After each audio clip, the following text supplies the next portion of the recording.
Hi friends, welcome back my channel రైతు వేదిక. మీరు గనుక మా ఛానల్ని మొదటిసారి చూస్తున్నట్లు అయితే మరియు తాజా సమాచారం కోసం వెంటనే సబ్స్క్రైబ్ చేసి పక్కన ఉన్న బెల్ని ప్రెస్ చేయండి. వీడియోని చివరి దాకా చూసి ఏదైనా అభిప్రాయం ఉంటే కమెంట్ సెక్షన్లో కామెంట్ చేయండి, ఖచ్చితంగా రిప్లై ఇస్తాను. ఆంధ్రప్రదేశ్లో ఉద్యాన పంటల రైతులకు శుభవార్త. ప్రభుత్వం ప్రకటించిన కొత్త రాయితీతో పండ్ల తోటల సాగు మరింత సులభం. ఆంధ్రప్రదేశ్ ప్రభుత్వం జాతీయ గ్రామీణ ఉపాధి హామీ పథకం కింద ఉద్యాన పంటల సాగును ప్రోత్సహించేందుకు 100% రాయితీని ప్రకటించింది. ఈ పథకం ద్వారా రైతులు ఉచితంగా పండ్ల మొక్కలు పొందడమే కాకుండా సాగు సంబంధిత ఖర్చులను కూడా ప్రభుత్వం భరించనుంది.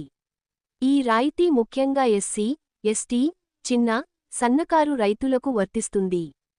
ప్రభుత్వం ఈ ఏడాది 600 ఎకరాల్లో పండ్ల తోటల సాగును లక్ష్యంగా పెట్టుకుంది. రైతులు ఈ పథకంలో పాల్గొనేందుకు తమ స్థానిక వ్యవసాయ అధికారులతో సంప్రదించాలి. మీ భవిష్యత్తు పండ్ల తోటలతో సుసంపన్నంగా ఉండాలనుకుంటే ఈ అవకాశాన్ని వినియోగించుకోండి. రాష్ట్ర ప్రభుత్వం మామిడి తోటల సాగును ప్రోత్సహించేందుకు ఎకరాకు 13,300 రూపాయలు నుండి 50,000 రూపాయలు వరకు రాయితీని ప్రకటించింది. ఈ రాయితీ ద్వారా రైతులు మొక్కల కొనుగోలు, గుంతలు తీయడం, నీటి సరఫరా, పురుగుమందులు, ఎరువులు వంటి ఖర్చులను భరించవచ్చు. రాష్ట్ర ప్రభుత్వం 3 ఏళ్ల పాటు సాగు నిర్వహణ ఖర్చులను కూడా భరించనుంది. ఈ అవకాశాన్ని సద్వినియోగం చేసుకుని మీ భవిష్యత్తు పండ్ల తోటలను ప్రారంభించండి.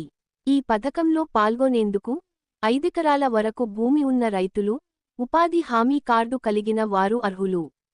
రైతులు ఈ నెల 31 లోగా తమ దరఖాస్తులను సమర్పించాలి.